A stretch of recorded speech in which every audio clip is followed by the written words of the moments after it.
Okay, May 20th. 1862, President Abraham Lincoln signs the Homestead Act. And what this was an attempt to encourage farmers to move west by giving them free land. So they could apply for it.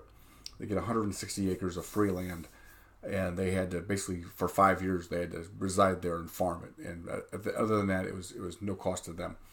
The amount of land given up was about 10% of the total size of the United States. So it was a huge amount of land was given to these potential farmers. They had tried homestead acts before, but the Southern Democrats had largely blocked most of the efforts to do this because they were concerned about European settlers coming in. They were concerned about poor Southern whites moving into these areas to have their own farms.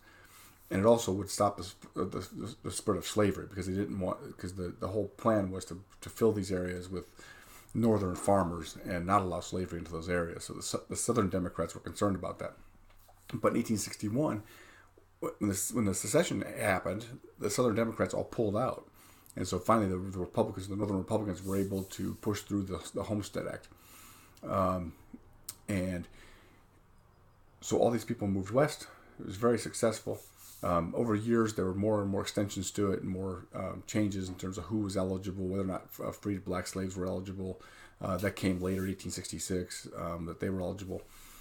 So anyway, so it was a major move of migration of farming from the big industrial farms into more individual family farms out into, especially west of the Mississippi. So that's why for today, 1862, President Abraham Lincoln signs the Homestead Act. I will see you tomorrow.